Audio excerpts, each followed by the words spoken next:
प्यारे बच्चों, एक दफा का जिक्र है कि एक छोटे से गांव में दो भाई रहते थे, जैक एंड जॉन। एक की एज 10 इयर्स थी और दूसरे की 6 इयर्स। वो आपस में बहुत मोहब्बत के साथ रहते थे, एक साथ खेलते और एक साथ पढ़ते थे। एक दिन खेलते खेलते वो अपने गांव से दूर निकल गए। वो इधर उधर घूम रहे थे और बहुत खुश भी थे।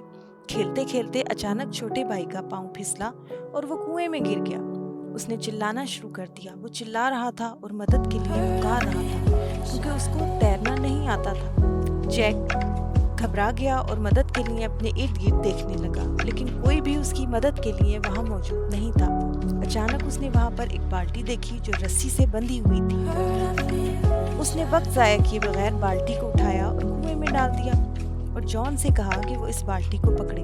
जॉन ने बाल्टी को पकड़ लिया और जैक ने अपनी पूरी ताकत के साथ उसको बाहर की तरफ खींचना शुरू कर दिया और वो उसको खींचता रहा जब तक कि जॉन बाहर नहीं आ गया। वो दोनों बहुत खुश हुए और जल्दी जल्दी अपने घर की तरफ वापस आ गए। जब उन्होंने ये बात अपनी फैमिली और गांव वालों को बताई तो किसी ने भी उनकी बात पर यकीन नहीं किया, क्योंकि जैक बहुत छोटा था। वो तो पानी से भरी हुई बाल्टी भी नहीं उठा सकता था, तो वो अपने भाई को कैसे कुएं से बाहर निकाल सकता था। लेकिन सिर्फ उनके अंकल ने उनकी बात का यकीन किया। वो बहुत अक्लमंद और तजुर्बाकार आदमी थे, लोग उन पर बहुत यकीन रखते थे। लोगों ने उनसे पूछा कि ये कैसे हो सकता है, क्योंकि जैक तो खुद अभी बहुत छोटा सा बच्चा है, वो अपने भाई को कुएं से कैसे निकाल सकता है। ये सुनकर अंकल मुस्कुराए और कहा, इसमें इतना हैरान होने की क्या बात है। जैक पहले ही सबको बता चुका है कि उसने कैसे जॉन को कुएं से निकाला। उसने बाल्टी को कुएं में डाला और रस्सी से बाहर खींच लिया। इसमें अजीब बात क्या है?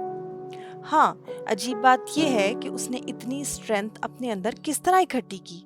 ऐसा इसलिए हुआ कि उस वक्त वहां पर कोई भी नहीं था जो उसको कहता कि वो ये काम नहीं कर सकता। हत्ता कि वो ऐसी पोजीशन में भी नहीं था कि वो अपने आप से भी ये कह सकता कि मैं ऐसा नहीं कर सकता। उसने उस वक्त सिर्फ ये सोचा कि उसने अपने भाई को बचाना है और उसने ऐसा करके दिखाया। तो बच्चों, हमें अपनी ज़ात पर यकीन होना चाहिए, क्योंकि अगर हमें अपने आप पर यकीन होगा तो हम मुश्किल से मुश्किल काम भी कर सकते हैं। इस स्टोरी से हमें ये सबक मिलता है कि हमेशा पॉजिटिव सोचें, खुद को कभी किसी से कमतर ना समझें और ना किसी दूसरे का हौसला कम करें, और हमेशा खुद पर यकीन रखें। हर चीज़ मुमकिन है अगर आपको अपने आप पर यकीन हो तो। बच्चों, अगर आप इसी तरह की और दिलचस्प स्टोरीज भी सुनना चाहते हैं तो मेरे चैनल को सब्सक्राइब कीजिए।